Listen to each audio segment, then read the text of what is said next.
ভালোবাসতেন ঠিকই আমারে সে তার কাছে নিয়ে যাইবে। এই অসুস্থ থাকতে থাকতে তোর মাথাটা যেন কি হয়েছে। আমি তোর বর্তারে বলবো ভালো কোনো কবিরাজ নিয়ে আসবে, তোর চিকিৎসা করাবে, তোর কিচ্ছু হবে না বোন, কিচ্ছু হবে না। না ভাবি, আমি আর ঠিক হবো না।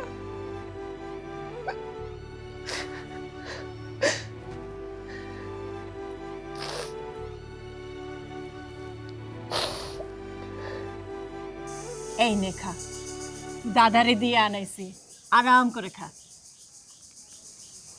বুঝি মিষ্টি আমার মেলা পছন্দ।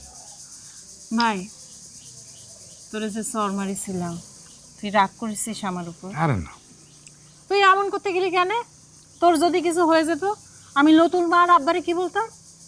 বুঝি তুমি থাকতে আমার কিছু হবে না। হবে না, হাক কর বড়। বলি মেয়ে দেবো সারাটাক্ষণ কি এমন ভাইকে নিয়ে পড়ে থাকলে চলবে নাকি? হ্যাঁ, বাড়ির কাজকর্ম তো কিছু আছে নাকি? আমাদেরও বাপু ছোট ভাই ছিল, এমন আদিক্ষেতা কিন্তু কখনোই দেখিনি গো। আমার ভাই খুব মিষ্টি পছন্দ করে, তাই দাদারে দিয়ে আনাইছিলাম। আমি যাচ্ছি, আমি বাড়ির ভিতর যাচ্ছি কাজ করতে। হ্যাঁ হ্যাঁ, তাই যাও বাপু, ঢং দেখে আর বাঁচি না।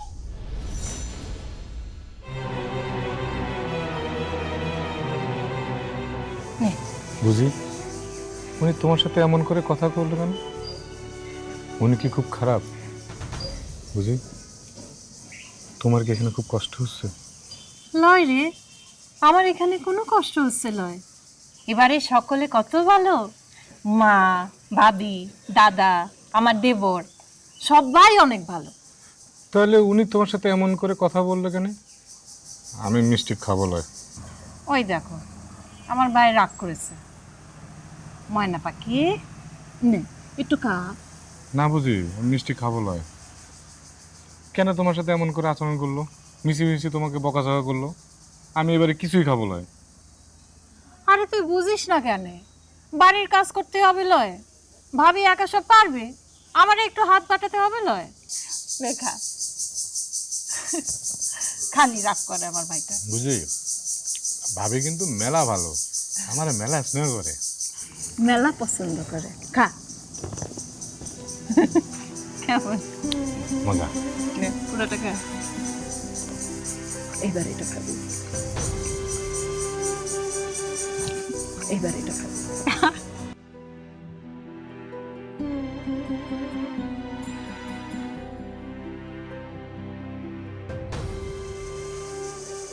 তুমি একলা একলা এখানে বসে কি করতেছো ভাবি? আমার তুই কখন আসিস আমি তো টেরই পাইনি। তোমার মুখটা আমার শুকনো দেখাচ্ছে কেন, কি হয়েছে? তুই কখন আসিস আমি তো টেরই পাইনি। তুমি কাঁদছো দেখে, তোমার চোখে পানি। আরে না সর, চোখে পোকা পড়েছে তাই চোখ জ্বালা করতেছে, তাই চোখে পানি, ও কিছু না। তুমি আমার কাছে কিছু লুকোছো, কি হয়েছে আমার বলো তো? কিছু লুকাচ্ছি না রে, চোখের জলে বুকের আগুনটা নিভানোর চেষ্টা করছি। যখন থেকে এবারের বউ হয়ে আসিছি তখন থেকে এই আগুন জ্বলছে, নেভে না রে। ভাবি, তুমি আমারে খুলে বলো তো কি হয়েছে, কে তোমারে কষ্ট দিছে? বিশ্বাস করব, শুরুতে আমার কপাল এমন ছিল না। যেদিন থেকে মেজো বিধবা হয়ে এই বাড়িতে এসেছে সেদিন থেকে আমার কপালে শনির দশা শুরু হয়েছে। কি বলেছে সে?